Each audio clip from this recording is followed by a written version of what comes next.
Bueno, hola a todos. En esta segunda pregunta del tema tenemos que hablar de los problemas que presentaba el modelo atómico de Rutherford.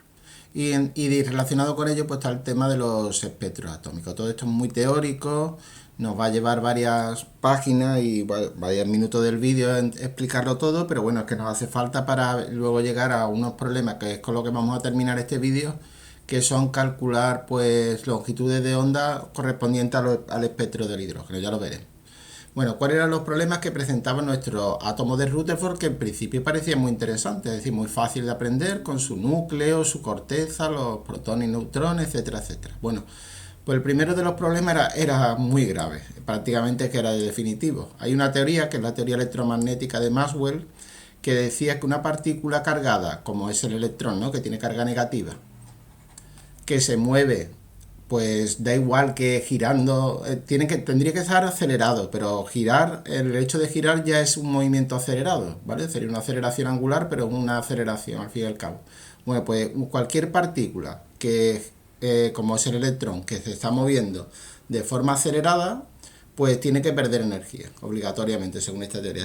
Aquí lo hemos descrito, ¿vale? Este sería mi electrón, que estaría moviéndose con una determinada velocidad, pero que como está girando, pues pierde energía. Esta energía la pierde en forma de luz y poco a poco su velocidad iría disminuyendo. Es decir, a medida que nuestro electrón siguiera dando vueltas, su velocidad se iría haciendo más despacita, más despacita, más despacita y por tanto cada vez se iría acercando más al núcleo, hasta terminar cayendo sobre él. Cuando ya su velocidad fuera muy chiquitita, pues caería sobre el núcleo.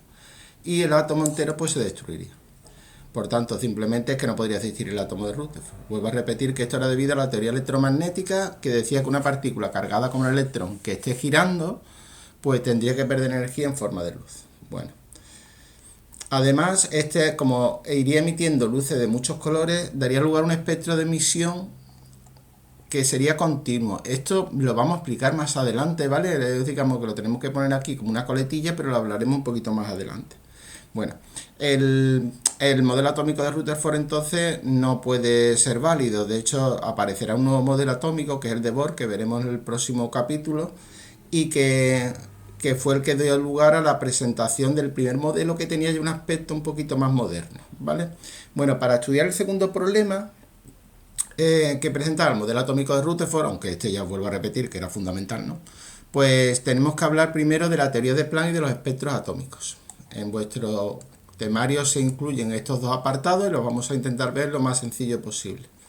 Lo primero es que tenemos que recordar que era una onda. Una onda simplemente es una perturbación que se va transmitiendo sin que exista transmisión de materia. El ejemplo más típico podría ser el de una onda en el agua. Si yo pusiera aquí, por ejemplo, un corcho, imaginaros que esto es el agua, pues yo vería este corcho subiendo y bajando. Pero si hubiera otro corcho al lado, yo vería que el otro corcho, digamos que le llega la onda un poquito más tarde y hace el mismo camino, sube y baja y luego sigue la onda. Bueno, pues esto sería una onda. En el caso del agua, pues se transmite a partir de, bueno, pues de un golpe o de que le tiramos una piedra a un estanque, pero también la luz es una onda, ¿vale? La luz que nosotros vemos con nuestros ojos es una onda. Bueno, en este caso las perturbaciones no es de agua, sino que es del campo eléctrico y magnético. Esto no nos interesa mucho, pero sí nos interesa esto de aquí, que sería la longitud de onda y también el concepto de frecuencia. Vamos a empezar por la frecuencia, que es el número de oscilaciones que sufre un punto de la onda por unidad de tiempo. Es decir, si yo me vuelvo a mi corcho, el número de veces que el corcho sube y baja en un segundo. Si la onda es muy rápida y tiene una frecuencia muy alta, sería mejor decirlo así, tiene una frecuencia muy alta, pues entonces el número de oscilaciones que dan un segundo es muy alto. Si la frecuencia es muy baja, pues daría muy pocas oscilaciones en un segundo. Se mide en hercios y, y está relacionado con la energía de la onda. A mayor frecuencia, mayor energía. Y también está relacionado en el caso de la luz, en el caso de la luz con el color. Es decir, que una determinada frecuencia en realidad es un color. Por ejemplo, el color rojo tiene una frecuencia, el verde tiene otra y el azul tiene otra. En general, para que lo sepáis, la frecuencia del rojo es más baja, es decir, oscila menos. Y en el caso de la violeta es la que más oscila, ¿vale? Es la que se mueve más rápido y por tanto tiene más oscilaciones y más energía. A mayor frecuencia, mayor energía. La longitud de onda, ¿qué es? Pues la distancia que hay entre dos puntos de la onda que se encuentren en la misma situación. Por ejemplo, de aquí a aquí, o por ejemplo en el caso del corcho, pues si pusiéramos otro corcho aquí, pues la longitud de onda iría desde aquí hasta aquí. Las dos están relacionadas. Luego os voy a explicar los problemas, cuál es la relación que hay entre los dos. Bueno, además Planck, después de estudiar un problema que es el problema del cuerpo negro, que aquí no lo vamos a ver muchísimo menos, pues se dio cuenta de que cuando la luz interacciona con la materia, es decir, cuando la onda de luz que va viajando por el espacio llega a la materia e interacciona con ella, pues se comporta como una partícula, sorprendentemente cuando era una onda. Esas partículas las llamamos fotones. En realidad tampoco estaba muy convencido de esto, pero al final se demostró que era cierto. Y la energía de estos fotones cumple esta condición. Es decir, que la energía es igual a una constante, que es la constante de Planck, en honor de Planck, por la frecuencia. Esta es la frecuencia. Que como ya hemos dicho antes, aumentar la frecuencia aumenta la energía. La constante de Planck tiene este valor, 6,62 por 10 elevado a menos 34. Muchas veces se pone simplemente 6,63 por 10 elevado a menos 34. Y es una constante fundamental de la naturaleza. Muchas de las cosas que ocurren a nuestro alrededor, pues es de... vamos a ver, dicho de otra manera, el mundo es como nosotros lo conocemos por los valores que tienen las constantes fundamentales. Y uno de ellos es la constante de Planck. Esta constante de Planck está involucrada en todos los fenómenos que sean cuánticos. Por ejemplo, en la aparición de los fotones. Bueno, ¿y todo esto para qué? Bueno, pues porque había una cosa que se le llamaban espectros atómicos que no se podían explicar. Ahora veremos cuáles son. Pero vale, antes de empezar a eso, vamos a ver lo que es un espectro continuo y discontinuo. Para ello, vamos a ver primero el espectro continuo, ya nos estamos acercando a lo que nosotros buscaríamos, que se forma a partir de la luz blanca. Cuando yo la luz blanca la hago pasar por un prisma, fijaros aquí, el dibujo, aparecen todos los colores del arco iris. Esto lo habréis visto vosotros una vez, o bien como el arco iris directamente, o en el caso del arco iris son las gotitas de lluvia las que hacen de prisma, o bien cuando los bolígrafos estos de cristal, cuando tú lo haces pasar sol, o simplemente un CD en el que se refleja la luz y ya veréis cómo aparecen todos los colores del arco iris. Como aparecen todos los colores, quiere decir que aparecen todas las frecuencias. Pues digo que frecuencia y color son las dos cosas pues casi sinónimos, ¿eh? Y a eso se le llama espectro continuo. En realidad el espectro visible, el que yo veo, es una parte pequeña del espectro, ¿eh? Si yo dibujo el espectro como una línea, habría una parte que sería el visible, pero si yo pongo que la frecuencia va aumentando, por ejemplo, para allá, pues aquí habría una zona que yo no veo, porque mi ojo es incapaz de verlo, que serían los ultravioletas. Y aquí estarían los infrarrojos. Pero yo nomás que veo esto. Pero esto y esto de aquí son también luces. Lo que pasa es que yo no puedo verlas, ¿vale? Bueno, pues... ¿qué ocurre en el caso de los átomos? Bueno, pues resulta que cuando yo cojo un átomo y lo someto... vamos a ver primero los espectros de emisiones. Y lo someto, por ejemplo, a una descarga eléctrica... Por ejemplo, tengo aquí un recipiente que contiene hidrógeno y lo someto a una descarga eléctrica, el hidrógeno emite una luz. Y esta luz la puedo pasar a un prisma tal como hicimos aquí arriba. Pero el resultado resulta que es totalmente diferente. Cuando yo la reflejo, la recojo, por ejemplo, en una placa fotográfica o simplemente en una pantalla para verla, veo que nada más que aparecen unos colores, no todos. Unas líneas, además unas líneas muy finas de color, y los demás no aparece todo en negro. A esto se le llama espectro discontinuo, porque solamente aparecen algunas frecuencias o algunos colores, que os vuelvo a repetir que las dos cosas son sinónimas. Hay otra forma de obtener estos espectros de los átomos, que es lo que se llama de absorción, que es al revés, que yo lo que hago es que cojo el hidrógeno y lo someto a una luz blanca, muy intensa.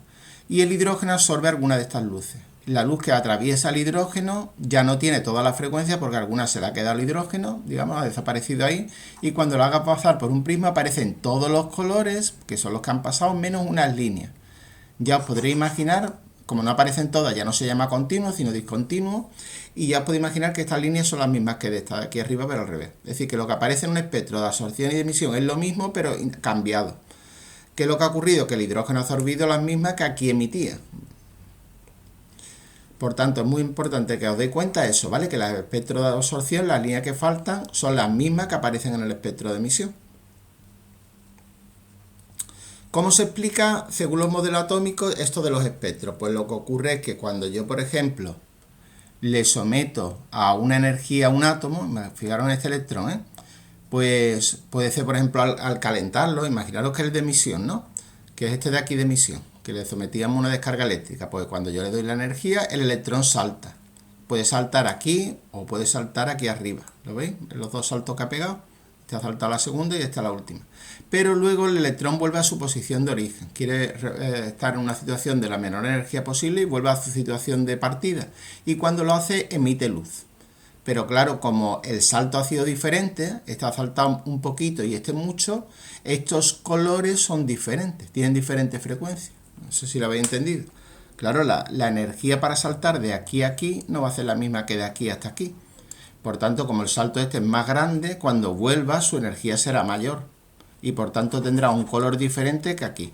Por eso aparecen distintos colores, según el salto que haya pegado el electrón. En el caso del átomo de Rutherford, como no hay ninguna restricción hacia dónde tiene que girar el electrón, y aquí lo hemos puesto para verlo bien, él puede saltar donde le dé la gana. Por ejemplo, el electrón que yo he puesto aquí, he puesto un montón de sitios en los que podría saltar. Por tanto, cuando vuelva, como hacía aquí, cuando vuelva al punto de partida, emitirá frecuencias de todos tipos, ¿vale? Y si aparecen frecuencias de todos tipos, ¿qué va a ocurrir? Porque será un espectro continuo. Tendría que aparecer todas las frecuencias. Pero esto no es lo que ocurre. En la realidad ya hemos visto que esto no ocurre. Que lo que ocurre es que aparece un espectro discontinuo. Y aquí estaría el segundo error de Rutherford, que era el más grave. A ver, el primero era fundamental, pero este era más grave en el sentido de que no podía explicar algo que tú veías en el laboratorio. Es decir, tú según el modelo atómico de Rutherford deberían aparecer todos, pero no ocurría, sino que lo que aparecía era lo que hemos visto aquí, espectros discontinuos, con unas solas líneas. Yo, para que lo entendáis mejor, he puesto aquí el espectro, este es el espectro real, visible del hidrógeno. Fijaros cómo aparecen nada más que algunas líneas y todo lo demás está en negro. Si fuera el modelo atómico de Rutherford fuera correcto, todo esto estaría iluminado, todo entero, ¿vale? Porque se podrían saltar hacia donde le diera la gana el electrón. No hay ninguna limitación y el electrón saltaría donde le diera la gana. Pero no es el caso. Bueno, ya digo que es un espectro discontinuo. Bueno, en el caso del espectro del hidrógeno, y ya vamos acercándonos a los problemas, resulta que se dieron cuenta un científico llamado Balmer, ¿vale? Se dio cuenta de que esas longitudes de onda, recordad que era la longitud de onda, que era la distancia entre dos puntos de la onda, yo podía calcularla. En la placa fotográfica podía calcular los valores que tenía. Y resulta que Balmer se daba cuenta de que esas líneas se podían calcular según esta expresión, que era un poquito rara, ¿no? Esto era 1 partido de la longitud de onda. R es lo que se llama la constante de Rydberg, porque la calculó Rydberg, que vale 1,097 por 10 elevado a 7 metros menos 1. Y aquí aparece un factor muy raro, un medio, pero el 2 elevado al cuadrado sería un cuarto, ¿no? Pero bueno, vamos a ponerlo como un medio al cuadrado, y aquí ponía menos 1 partido de m al cuadrado. Bueno, pues si tú a m le empezabas a dar valores a partir de este número, es decir, el 3, el 4, el 5, etcétera, cada vez que tú le dabas un valor de m, obtenía una de estas líneas. Te iba saliendo una de estas líneas, además perfecta, muy llamativo en la situación. Es decir, que la naturaleza seguía estas reglas, no se sabía por qué, porque Balmer no tenía ni idea de por qué ocurría. Bueno, más adelante Lyman y Paschen encontraron también lo mismo, pero cambiando el 2 por otro. Y entonces esta función que aparece aquí se generalizó. Y obtenemos esta, que es la que vamos a utilizar nosotros ahora mismo en problema. Fijaros que hemos cambiado el 2 por una n, y si n vale 1, decimos que tenemos la serie de Lyman. Si n vale 1, la m puede valer 2, 3, 4, ¿vale? Siempre a partir de este. Si n vale 2, ya hemos dicho que es Balmer, y entonces empezaría a partir del 3, 4, 5... Y si n es igual a 3, pues tendríamos la serie de Paschen. Pues entonces empezamos desde 4, 5, 6, etc. Y bueno, vamos a empezar a hacer nosotros los problemas. Para poder hacer los problemas solamente tenemos que recordar 2 o 3 cositas. Uno, que en una onda se cumple que la velocidad de la onda, y como estamos hablando de la velocidad de la luz, hablaremos de c, es igual a la longitud de onda por la frecuencia. Esto es lo primero que vamos a recordar. Y lo otro es la la fórmula de la energía de un fotón, que sería h por la frecuencia. Y lógicamente también vamos a utilizar esto de aquí, ¿vale? La expresión esta. Bueno, pues vamos a empezar nuestro ejercicio. Dice que calculemos la longitud de la onda y la energía de la segunda línea de Balmer. Bueno, pues vamos a calcularla. Para ello ponemos nuestra expresión, 1 partido de lambda, y aquí ponemos, fijaros en la expresión, ¿vale? R, y como es Balmer, pues el número que aparece aquí abajo es el 2. Y ahora ponemos menos 1, ¿vale? Fijaros la expresión aquí. ¿Y ahora qué pongo en m? Bueno, pues como es, si fuera la primera línea, pondríamos un 3, porque es el primer número que yo puedo poner en Balmer, ¿lo veis? Pero como es la segunda línea, ponemos un 4. Yo, la experiencia con mis alumnos, que ellos lo que hacen simplemente es que el número que aparece aquí se lo suman al de aquí, y ya está. La segunda línea, pues sería 2 y 2, 4. Y ahora ya podemos empezar a hacer operaciones para ver qué, porque yo lo que estoy buscando es esta longitud de onda, ¿eh? Para ver qué es lo que nos sale. Si hacemos el paréntesis, pues resulta, vamos a poner todavía R, que todo este paréntesis hecho en la calculadora, pues me sale 0,1875. Vamos a poner 4 decimales y ya veréis por qué, ¿vale? Y yo también conocía la constante R, la hemos puesto antes, vamos a copiarla para que la veáis, era 1,097, aquí la tenéis, ¿vale? Por 10 elevado a 7, ¿lo veis? Vamos a apuntarla aquí para que la veáis. 1,097 por 10 elevado a 7 metros menos 1. No vamos a poner la unidad, sino que simplemente lo sustituimos y miramos a ver cuánto nos sale. Lógicamente nos tiene que salir un número bastante alto, ¿eh? Yo voy a poner 2,06 por 10 elevado a 6, ¿vale? Y ahora ya de aquí puedo despejar cuánto va el lambda. Lambda, como es la inversa, pues lo único que tenemos que hacer es sustituirla por la otra y ya lo tenemos la solución. Poner la otra abajo y ya está, ¿vale? Lo que he hecho es, esto sería igual a 1 partido de lambda se va acá multiplicando y estoy dividiendo. Tened cuidado a la hora de ponerlo esto en la calculadora, ¿vale? Y esto nos sale 4,85 por 10 elevado a menos 7 metros. Es una distancia, ¿eh? La longitud de onda es una distancia, entonces se mide en metros. Rara vez se da en metros la longitud de onda, sino que se suele expresar en nanómetros.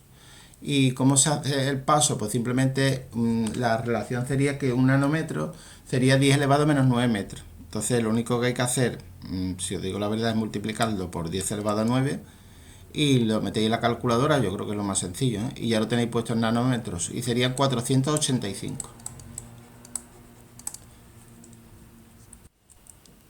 ¿Habremos acertado? Bueno, podemos irnos a internet y buscarlo, ¿eh? Si nos vamos aquí a internet, aquí vemos las líneas de Balmer, estamos en la Wikipedia y aparece aquí las longitudes de onda y estas son las transferencias. ¿Veis el 2? Del 2 al 3, pero claro, nosotros hemos hecho la segunda, del 2 al 4.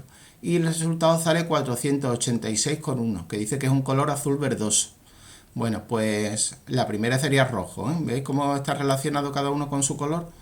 A nosotros nos había salido 486, la solución 485, bastante bien. E incluso podemos calcular la energía. ¿Cómo? Pues cogemos la formulita de la velocidad de la luz, ponemos que es lambda por la frecuencia, la velocidad de la luz es 3 por 10 elevado a 8, ¿vale? Metros por segundo. La longitud de onda la tengo que poner en metros, ¿eh? Sería 4,85 por 10 elevado a menos 7, y de aquí sacamos el valor de la frecuencia. Si despejamos de aquí la frecuencia, pues nos saldría una frecuencia, sale muy alta, ¿eh? Sale 6,19 por 10 elevado a 14 hercios. Y la energía pues saldría de la otra formulita, de la de Planck, h por la frecuencia, y sería 6,63 por 10 elevado a menos 34, que es la constante h, ¿eh? Que ya lo hemos visto antes, y la frecuencia que era 6,19 por 10 elevado a 14. Si hacemos nuestra multiplicación, Pues nos sale 4,1 por 10 elevado a menos 19 julios, ¿vale? Que es la forma de medir la energía. Pues nada. Vamos entonces a hacer el segundo ejercicio. Hemos calculado su energía, su frecuencia y la longitud de onda. Incluso le hemos explicado nanómetros y hemos visto que coincidía con lo que aparece pues, en internet, ¿no? Vamos a la tercera línea de Lyman. Lógicamente vamos a partir de lo mismo, de la expresión que nosotros hemos puesto antes, 1 partido de lambda, pero aquí os recuerdo que va a cambiar. Ponemos la R, pero aquí vamos a poner 1 al cuadrado. Y como es la tercera línea, y él empieza en 1, Lyman empieza en 1, habría que poner 2, 3, pues ya digo que lo único que tenéis que hacer es sumarlo, 3 y 1, 4, ¿no? Tercera más 1, 4, pues entonces sería 4 al cuadrado, que salió 4 al cuadrado simplemente por casualidad, del anterior. Y ahora, pues nada, vamos a hacer, a ver, primero, vamos a seguir los mismos pasos, vamos a ir rapidito. Ponemos la constante R y esto daría 0,9375. Lo multiplicamos por la constante R, que la tenemos puesta aquí arriba, ¿vale? Eso lo deberían dar 1,097 por 10 elevado a 7, lo ponemos ya directamente. Y daría 1,03 por 10 elevado a 7. Y esto sería igual a 1 partido de lambda. Entonces, ¿cuánto valdría lambda? Pues lambda valdría la inversa de este.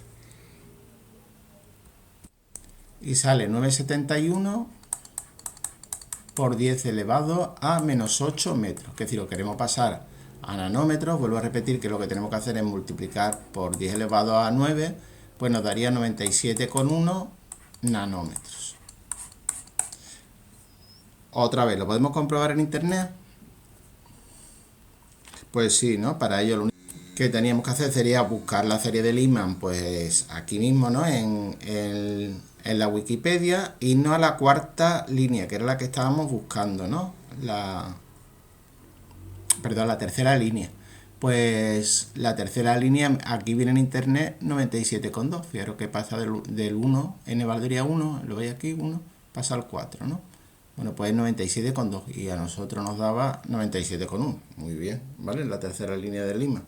Y ahora ya lo único que nos queda es calcular la frecuencia de la energía y para ello seguimos los pasos que están arriba. Ponemos lo mismo, C lambda por frecuencia, 3 por 10 elevado a 8. Aquí ponemos la longitud de onda, pero en metros, 971 por 10 elevado a menos 8 por la frecuencia, y sacamos el valor de la frecuencia. Y nos sale 3,09 por 10 elevado a 15 hercios, que es como se mide la frecuencia. La energía, pues la energía nada más que tenemos que poner H por frecuencia, que sería pues lo que hemos puesto antes, 6,63 por 10 elevado a menos 34 por la frecuencia, que es 3,09 por 10 elevado a 15. Así vamos a obtener la energía que tendría un único fotón. Y nos sale 2,05 por 10 elevado a menos 18 julios, ¿vale? Y vamos por el último. Ya siempre es igual, cuarta línea de Paschen. Bueno, pues si es la cuarta línea de Paschen, recordad que Paschen era con n igual a 3, pues a ver qué tal nos sale. Si es la cuarta línea de Paschen, pues nos venimos aquí, vamos a ponerlo ya cada vez más rápido, R, y Paschen, recordar que os vuelvo a repetir que sería 3, ¿no? Pues entonces ponemos 3 al cuadrado, y como es la cuarta línea, 4 y 3, 7. Pues 7 al cuadrado. Y sale 0,091. Multiplicado por la R, claro, me la he saltado, la ponemos aquí. Lo multiplicamos entonces por la constante R, a ver cuánto nos sale. 998.270. Y para sacar la longitud de onda, pues lo vuelvo a repetir igual que los casos anteriores. Como es un partido de lambda, pues lo único que hacemos es darle la vuelta. Y sale literalmente 1 por 10 elevado a menos 6 metros. Si lo queremos pasar a nanómetros, vuelvo a repetir que multiplicando por 10 elevado a 9, y sería simplemente, bueno, pues 1000 nanómetros. Lo miramos en internet a ver qué tal, a ver si esta nos ha salido bien. Es la cuarta línea de Paschen, Vamos a la cuarta línea de Paschen, primera, segunda, tercera, cuarta. Bueno, 1004. 1045, yo creo que hemos tomado demasiados pocos decimales, pero vamos, 1000, bueno, 1000 a 1004 tampoco hay mucho. Para terminar, pues hacemos lo mismo de antes. Ponemos C, lambda a partir de frecuencia, todo esto ya siempre es igual, ¿eh? 3 por 10 elevado a 8, lambda que vale 1000 por la frecuencia. Y de aquí sacamos el valor de la frecuencia para esa longitud de onda.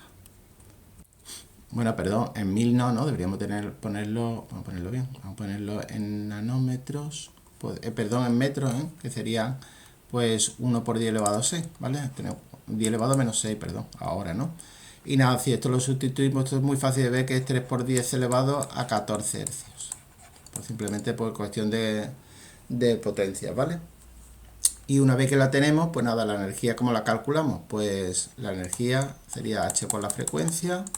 H es la constante de Planck, que ya lo hemos puesto antes, pues lo multiplicamos por la frecuencia y ya tendríamos el valor final. Y prácticamente lo que da es 2 por 10 elevado a menos 2 por 10 elevado a menos 19 julios. Bueno, pues ya hemos hecho nuestros cálculos, hemos sido capaces de calcular, fijaros, la longitud de onda, la frecuencia y la energía de varias series de varias líneas de las series del espectro del hidrógeno, y además hemos explicado perfectamente pues cuál es la diferencia entre un espectro atómico continuo y discontinuo y por qué esto implica que los modelos atómicos de Rutherford estaría equivocado.